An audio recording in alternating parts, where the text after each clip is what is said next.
rekan-rekan anggota Komisi 3 yang saya hormati, Divisi Hubinter dan seluruh jajaran yang saya hormati, Saudara Murchandra dan semuanya. Kemudian Direktur PPA dan PPO yang saya hormati, Ibu Nurul Azizah dan seluruh jajaran. Saya mulai ini pendalaman yang sebagaimana diajukan oleh pimpinan tadi. Ini karena gelisah juga kita mendengar kasus Sofyan Iskandar Nugroho ini. Yang menarik buat saya adalah kan kalau begini menyerah negara ini. Karena memang ketentuan tadi yang dijelaskan secara teknis nyerah kita gitu. Kebetulan kita sedang membahas KUHP ini.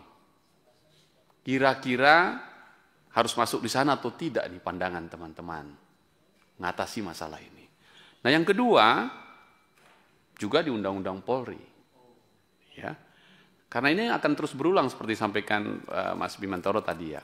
Nah, yang ketiga ini challenge betul yang dipertanyakan pimpinan tadi. Sejak kapan dihitung daluarsa? Kalau hitung-hitung daluarsa ada macam-macam teori yang dan praktek juga. Tapi salah satu yang dipakai di Indonesia ialah konsep TUN. Keputusan pejabat tata usaha negara itu diputuskan misalnya hari ini, tapi yang bersangkutan subjeknya di situ baru tahu 1 tahun kemudian, dia dihitung tahunnya itu sejak dia menerima surat keputusan itu, lalu dia bisa mengambil langkah hukum selama misalnya 90 hari atau berapa hari, ada batas waktu yang dibuat di situ. Jadi daluarsanya setelah dia atau masanya batas waktu yang diatur itu di saat dia mengetahui. Jadi challenge tadi menarik juga. Kalau kejadian di Amerika tahun 2000 sekian, kita hitung, kita baru nerima tahun 2020 berapa? 14 ya, 16 misalnya itu. Itu challenge ini, kita diskusi ini supaya tidak ada kekosongan hukum dan bagaimana jalan keluarnya. Itu yang pertama. Tetapi yang paling menarik pimpinan, saudara kadip kita ya, dari 6 penjelasan ini yang membuat saya nih terganggu ini rasa kedaulatan kita bernegara nih menurut saya. Yaitu nomor 4 dulu. Ternyata Amerika berdasarkan asas resiprositas, APH Amerika Serikat tidak menunjukkan komitmen hubungan baik kepada pemerintah Indonesia dalam hal kerjasama penangkapan dan pemulangan buronan subjek Interpol Red Notice yang diterbitkan oleh SET-NCB Interpol Indonesia yang saat ini terdapat 6 subjek. Jadi kan Anda kira-kira ini balas dendam lah kita ini. Aku minta 6, kau diam-diam saja, kau minta aku 1, tidak juga lah. Kan itu asas saling balas kan. Nah, pertanyaan saya adalah, yang 6 subjek ini siapa Pak? Kasusnya apa? Seberapa penting? Dan kemudian Indonesia atau negara gagal lagi ngejarnya. Hanya karena asasnya ini tidak seimbang. Lalu dari pelajaran dari situ, apa jalan keluar yang akan kita pakai? Menarik ini, menurut saya ini. Jadi mungkin dia tidak menyerahkan tadi berkas perkara yang tadi dijelaskan secara teknis, karena kita minta 6. Mungkin ya. Nah, ini menjadi challenge yang disampaikan tadi pimpinan untuk kita dalami. Itu untuk kasus yang Sofyan Iskandar Nugroho. Nah, berkenaan dengan ini, izin pimpinan, saya mendalami kepada lembaga Hubinter kita ini karena 2 minggu yang lalu saat kita bicara tentang anggaran biaya untuk Polri, kami juga mengangkat soal Polri. Tadi sudah disampaikan Pak Adang, juga Pak Saparudin soal Hubinter kita ini. Kami melihat Hubinter ini penting sekali dan menjadi wajah negara di perbatasan-perbatasan atau kedaulatan negara. Jadi saya setidak-tidaknya bersama sahabat-sahabat semua merasakan Hubinter ini sangat penting untuk kita. Pertanyaannya, apakah ada pikiran Hubinter setelah sekian tahun hanya punya pos atase 11, cukupnya itu? Cukup nggak sebesar ini dunia ini gitu? Bagaimana dengan negara-negara lain? Ya itu ya, yang misalnya bagaimana dengan Korea, Jepang, mungkin Amerika, karena Amerika cukup luas juga, dan mungkin negara-negara lain. Kita ingin mendapatkan poin itu dulu supaya kita dapatkan apa yang mau kita dorong di Hubinter ini. Nah yang kedua, ngomongin perbatasan, nanti nyambung juga ke teman-teman TPPO ya. Kemarin juga kami angkat, Pak. Saya kebetulan melintasi perbatasan itu. Perbatasan darat terpanjang milik kita adalah Kalimantan dengan Malaysia. 966 kilometer itu. Dan pastilah ribuan pos-pos lintas. Saya tidak menyebut ilegal, saya tidak bilang juga jalur tikus, tapi pos-pos lintas yang berkearifan lokal. Karena bisa saja satu klan dia, satu suku yang tinggal di sini, tapi berbeda negara gitu. Yang saya ceritakan kepada Wakapolri waktu itu adalah pelintasan Aru dan seterusnya di situ, Pak. Nah, kemudian kalau pelintasan atau perbatasan terpanjang di laut, nah ini kampung kami nih. Nanti kaitannya juga ke TPPO lah, Sumatera Utara. Kalau kita mulai dari Aceh terus turun Sumatera Utara sampai Riau, sampai ke Kepri, inilah yang terpanjang perlintasan atau perbatasan kita di laut. Pasti juga dengan Hubinter ini. Nah, ini saya minta digambarkan kira-kira seperti apa ini. Dan SDM kita tadi disampaikan sekitar sekian ribu tadi dan bagian perdamaian. Waktu itu saya tanyakan juga, mohon dijawab juga ini Pak. Apakah teman-teman yang sudah kembali dinas ke Indonesia itu dihargai atau diberi penghargaan ya untuk sekolah, untuk ini dan seterusnya. Jauh-jauh dia di sana gitu.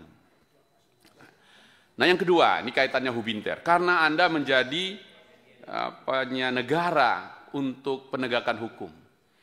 Tentu pertanyaan saya, ada beberapa nama yang menjadi PR kita Pak. Pertama, mohon sampai mana ini perkembangannya. Karena ini heboh sekali sejak tahun 2020, 2023 sampai dan seterusnya. Ialah buron terbesar kita, kasus bandar narkoba Freddy Pratama.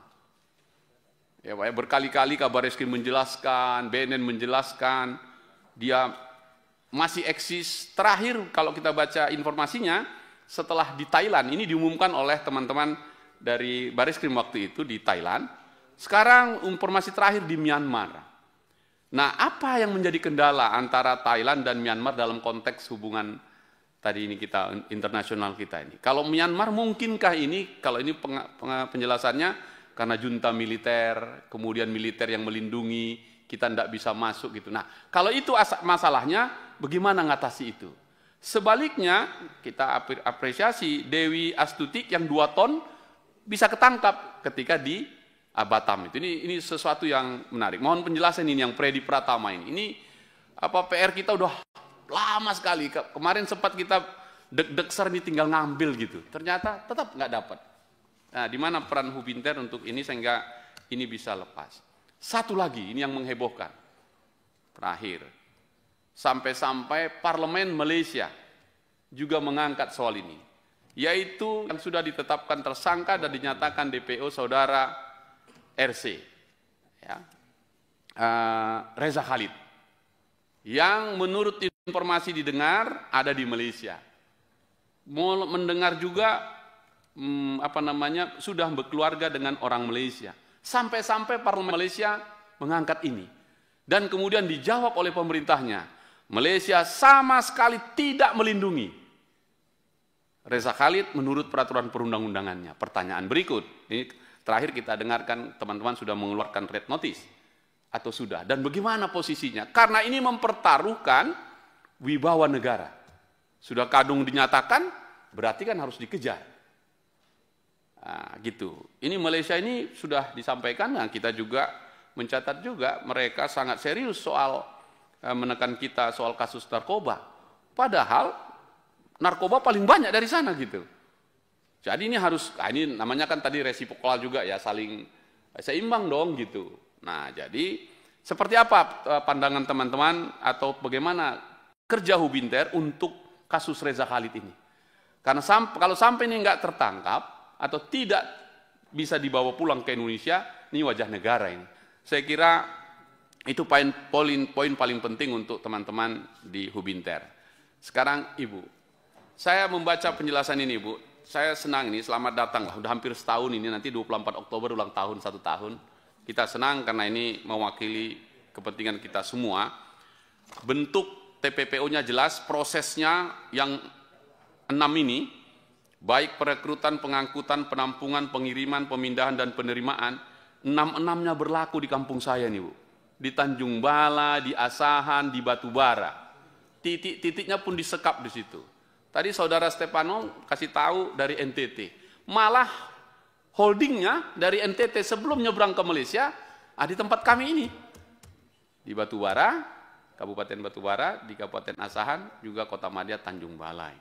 Caranya, ancaman kekerasan dan terus, tujuannya dan seterusnya. Lalu upaya yang dilakukan, dari 5 ini, saya concern 2 Bu. Yang nomor 3, memperkuat pemetaan wilayah rawan, itu yang saya sebut tadi perbatasan. Nah, di Tanjung Balai, Asahan, dan Batubara tadi yang saya sebut itu, dekat sekali. Istilah kami itu kalau berenang nyampe kami ke Malaysia. Saya pun pernah hampir kalau naik kapal kami begitu, datang ombak bisa sampai terbawa ke seberang begitu. Itu ya. Tapi yang saya paling concern nomor 5 Bu, saya concern ini. Ini kaitannya juga dengan kami-kami yang punya dapil. Yaitu memperkuat peran utama pada desa atau kelurahan. Yes. Menurut saya yes. Saya minta Ibu kita hadir di semua kantor-kantor kepala desa. Langsung saja diajak ikut bersama-sama, tim kita sama-sama, Ibu, supaya dia tahu berapa warganya yang ada di situ, berapa yang berpergian, berapa yang tak kembali. Jadi data yang paling benar itu ada di desa. Nah, kami-kami ini selalu ada rumah-rumah aspirasi kami yang dapat pengaduan, Pak Hinca, anak saya sudah 2 bulan tidak pulang.